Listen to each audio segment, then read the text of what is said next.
The newly introduced M3 and M4 polarizing design of the front grille has been criticized a lot by the BMW fans. If you don't like the front grille of these two cars, don't worry. Prior Design, the German tuning firm known for making widebody kits for BMWs, can help. The company has rendered a front grille design for the M4. The design team created an entirely different face on the M4 car.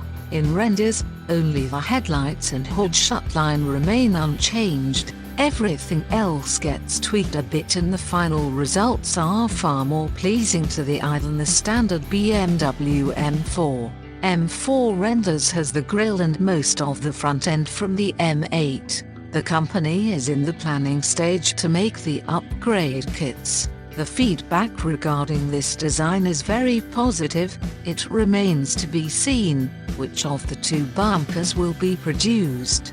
There's certainly a market for enthusiasts willing to make big changes to the look of their car. Let us know in the comments section about what do you think about the render design.